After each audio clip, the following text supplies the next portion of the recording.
بسم اللہ الرحمن الرحیم۔ السلام علیکم عزیز طلبہ، آج مجھے بہت خوشی ہے کہ میں آپ لوگوں کو آپ لوگوں نے جو مجھ سے سوالات کچھ کی کمنٹس میں مجھے پوچھا یا مجھ سے ریکوائرمنٹ تھی آپ کی کہ میں آپ لوگوں کے لیے اور مزید کام کروں، اور آپ لوگوں کو میری بات سمجھ میں آ رہی ہے۔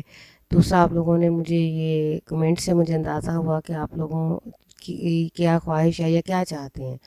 اور ویسے بھی میری اوور آل جو کلاس تھی، میرے اپنے اسٹوڈنٹس تھے کلاس میں، انہوں نے بھی مجھے کہا کہ میڈم ہمیں لکھی ہوئی تحریر کی ہوئی جو ہے نا یہ چاہیے تشریحات۔ تو انشاءاللہ بیٹا میں نے کوشش کی ہے کہ آپ لوگوں کی خواہشوں کو مد نظر رکھتے ہوئے اور آپ کے امتحانی نقطۂ نظر کو مد نظر رکھتے ہوئے جو میں آپ کے لیے بہترین کر سکوں۔ اس دفعہ جو شے نمبر 3 ہے اس کی تشریح میں نے اس دفعہ لکھی ہے، اور اس کے اہم پوائنٹس کو میں نے یہاں پہ اسکرین پہ آپ کو نظر آئیں گے۔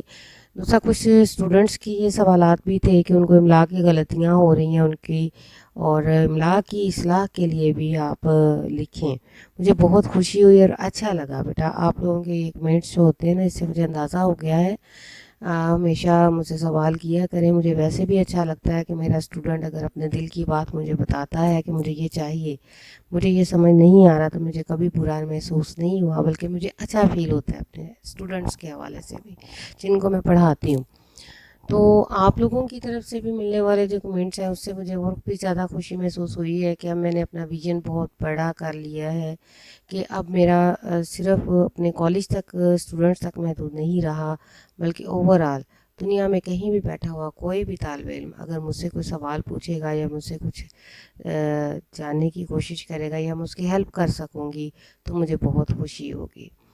تو بیٹا آپ لوگ اسی طریقے سے مجھے کوشچنس کرتے رہے، مجھے اچھا لگے گا۔ اچھا، اب ہم چلتے ہیں اپنے ٹاپک کی طرف۔ سید نفیس شاہ جو ہمارے شاعر ہیں، ان کے حوالے سے میں نے پچھلے لیکچر میں کچھ معلومات آپ لوگوں کو دے دی تھی، اور ہمیشہ میں کلاس میں آتے ہی بچوں سے یہ سوالات ضرور پوچھتی ہوں، اور میں پوچھنا مجھے اچھا لگتا ہے کہ میرے بچوں سے مجھے جب پتہ چلے کہ انہوں نے پچھلا سبق یاد کیا ہے یا نہیں کیا، جب ان کی طرف سے ملنے والا رسپانس ہوتا ہے وہ مجھے خوشی دیتا ہے، اور میں مزید میں چاہتی ہوں کہ ان کو اور اچھے طریقے سے پڑھا پاؤں۔ آج ہم شعر نمبر 3 کی بات کریں گے۔ بزمِ کنین پہلے سجائی گئی، پھر تیری ذات منظر پہ لائی گئی، سید الاولین سید الآخرین، تجھ سا کوئی نہیں، تجھ سا کوئی نہیں۔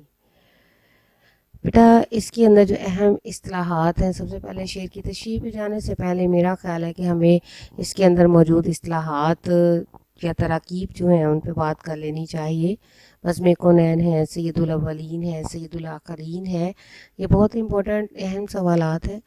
اولاً آخر، حضرت علی فرماتے ہیں اولاً محمد و آخرنا محمد و اوسطنا محمد وکلنا محمد، یعنی ہم سب کی ابتدا انتہا نور مقدس حقیقت واحد صلی اللہ علیہ وسلم، کہ یہ نور کبھی نابود نہ ہوگا اور ہمیشہ موجود رہے گا۔ اس شعر کی وضاحت سے پہلے ہم ان اصطلاحوں کے معنی بیان کرتے ہیں۔ اولین لفظ قرآن مجید میں 32 بار دہرایا گیا ہے۔ اس سے مراد ان مخلوقات کا مجموعہ ہے جو زمانے کے لحاظ سے پیغمبر اسلام کے ظہور سے پہلے تھیں۔ آخرین لفظ بعد میں آنے والی اور مستقبل کی نسلوں کے معنی ہے۔ یہ لفظ قرآن مجید میں 9 بار دہرایا گیا ہے، لیکن اس سے مراد وہ نسلیں ہیں جو رسول خدا کے بعد آج تک آئی ہیں اور اس کے بعد مستقبل میں آئیں گی۔ بزمِ کنین سے مراد دونوں جہان۔ اب ہم تشریح پہ چلتے ہیں۔ تو بیٹا یہ اہم جو آپ کے حوالہ جات ہیں، جتنے میں تلاش کر سکی آپ لوگوں کے لیے، جتنے میں ڈال سکی، تحریر کر سکی، وہ میں نے ڈال دی ہیں۔ باقی آپ اپنے پاس سے بھی لکھ سکتے ہیں۔ تشریح کے لیے ضروری نہیں ہوتا کہ جو چیزیں آپ کے سامنے وہی کریں، ہاں آپ کا بیٹا کانسیپٹ کلیئر ہونا چاہیے اچھے طریقے سے، آپ کو اس کے بارے میں ہر طرح کا نالج ہونا چاہیے شعروں کی تشریح کرتے ہوئے۔ اس کا جب مفہوم دیکھتے ہیں کہ اللہ تعالیٰ نے نبی پاک صلی اللہ علیہ وسلم کا نور کائنات کی تخلیق سے پہلے ہی پیدا کیا، لیکن اس دنیا میں آپ صلی اللہ علیہ وسلم کو تمام نبیوں کے بعد بھیج کر آخری نبی ہونے کا شرف بخشا، اور یہ فضیلت ہے، یہ برتری ہے نبی پاک صلی اللہ علیہ وسلم کی جو شاعر نے بیان کی ہے۔ اسی کے حوالے سے علامہ اقبال نے بھی اس طرح سے کچھ وضاحت کی: نگاہ عشق و مستی میں وہی اول وہی آخر، وہی قرآن وہی فرقان وہی یاسین وہی طٰہٰ۔ نور اس کا سب سے پہلے پیدا کیا خدا نے بزم جہاں میں، لیکن آخر میں سب سے آیا۔ بزم کونین سجانے کے لیے آپ آئے، شمع توحید جلانے کے لیے آپ آئے۔ شاعر کہنا یہ چاہتا ہے کہ یہ ساری کائنات آپ صلی اللہ علیہ وسلم کی وجہ سے تخلیق کی گئی۔ اللہ تعالیٰ نے سب سے پہلے بالواسطہ آپ اپنے حبیب صلی اللہ علیہ وسلم کا نور پیدا کیا، پھر اسی نور کو خلق عالم کا وصف ٹھہرایا، اور عالم ارواح ہی میں اس روح سراپا نور کو وصف نبوت سے سرفراز فرمایا۔ پھوٹا جو سینہ شب تارے الست سے، اس نور اولین کا اجالا تم ہی تو ہو۔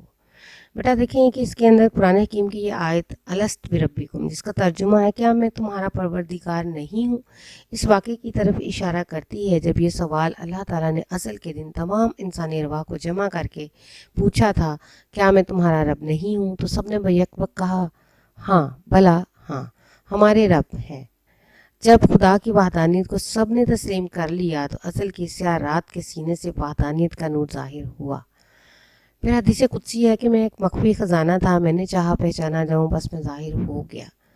بیٹا اللہ تعالیٰ کا یہ ظاہر ہونا اور ارواح سے سوال کرنا یہ سب ایک بہانہ تھا، اصل مقصد تو حضور صلی اللہ علیہ وسلم کی ذات اقدس ہی ہے جو کائنات کا نور اولین ہے۔ یہ نظام خدا نے حضور صلی اللہ علیہ وسلم کے لیے بنایا ہے۔ پھر حدیث قدسی ہے کہ لولاک لما خلقت الافلاق، اے نبی آپ کو پیدا نہ کرتا تو یہ کائنات پیدا نہ کرتا۔ اسی آیت کے سبب سے تمام انبیاء اپنی اپنی امتوں کو حضور صلی اللہ علیہ وسلم کی آمد، بشارت اور اتباع کی تاکید فرماتے رہے۔ اگر حضور صلی اللہ علیہ وسلم کی نبوت دنیا میں ظاہر نہ ہوتی تب تمام انبیاء سابقین کی نبوتیں باطل ہو جاتی، اس لیے سب غایتوں کی غایت اولیٰ آپ ہی ہیں۔ سب کچھ تمہارے واسطے پیدا کیا گیا، سب غایتوں کی غایت اولیٰ تم ہی تو ہو۔ جو ذات باعث سے وجود کائنات ہے، اس سے محبت، وفا، اطاعت کے بغیر ایمان کے مکمل ہو جانے کا تصور ہی نہیں ہوتا۔ سورہ واقعہ میں ارشاد ہے ثلاثہ من الاولین و قلیل من الآخرین، بڑی جماعت اگلوں میں سے ہے، اگلوں سے مراد پہلی امت، آخرین سے مراد ہماری امت، کونین دونوں جہانوں کو کہا گیا ہے۔ یعنی تمام فضیلتیں تجھی پر ختم، کائنات کا وجود اول بھی ہے، کائنات کا وجود آخر بھی تو ہے۔ حدیث قدسی ہے کہ میں آپ کو پیدا ہونے میں تمام انبیاء سے اول آیا اور ظاہر ہونے میں سب سے آخر میں۔ پھر سورہ نجم میں بھی کہا گیا اے محبوب میں تیری قسم کہ تو ہی تخلیق کائنات میں سب سے اول تھا اور ظہور میں سب سے آخر۔ بیٹا حوالہ جات احادیث بہت ہیں اس کے حوالے سے، آپ جتنی بھی چاہیں تلاش کریں ختم نہیں ہوں گی، لیکن آپ لوگوں کو مکمل انفارمیشن ہونی چاہیے۔ بہت ساری میں نے آپ کو دے دی ہیں، کچھ آپ خود بھی تلاش کر سکتے ہیں، اپنے پاس سے بھی لکھ سکتے ہیں، ضروری نہیں ہوتا کہ اسی کو آپ نے لکھنا ہے۔ یہ کچھ میں نے الگ سے بھی آپ کے اہم نکات کے حوالہ جات جو ہیں وہ یہاں پہ لگائے ہیں۔ ایمان مجمل بھی آپ لکھ سکتے ہو، پھر اسی طرح سے ایمان مفصل کے حوالے سے بات کر سکتے ہو۔ نبی پاک صلی اللہ علیہ وسلم کی محبت جو ہے نا، اس کے بغیر ہمارا ایمان اصل میں مکمل نہیں ہوتا، اور ایمان جو ہے وہ ایمان مفصل اور ایمان مجمل ہے۔ پھر اسی طرح سے مختلف حوالہ جات اور بھی آپ ایڈ کر سکتے ہیں۔ اور ارشاد باری تعالیٰ ہے اور اے محبوب یاد کرو جب نکالا آپ کے رب نے بنی آدم کی پشتوں سے ان کی اولاد کو گواہ بنا دیا، خود ان کو ان کے نفسوں پر، اور پوچھا کیا میں نہیں ہوں تمہارا رب؟ سب نے کہا بے شک تو ہی ہمارا رب ہے، ہم نے گواہی دی۔ یہ اس لیے ہوا کہ کہیں تم یہ نہ کہو روز محشر کہ ہم تو اس سے بے خبر تھے۔ تو بیٹا یہ دیکھیں ریفرنس کے لیے اشعار بھی ہیں، اگر ارض و سما کی محفل میں لولاک لمحہ کا شور نہ ہو، یہ رنگ نہ ہو گلزاروں میں، یہ نور نہ ہو سیاروں میں۔ یہ بیٹا کچھ آپ کی میں نے ضروریات کو پورا کیا ہے۔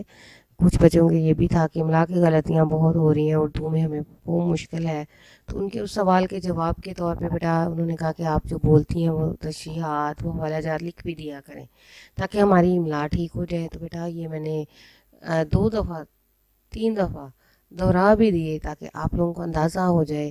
پھوٹا جو سینہ شب تارے الست سے، اس نور اولین کا اجالا تم ہی تو ہو۔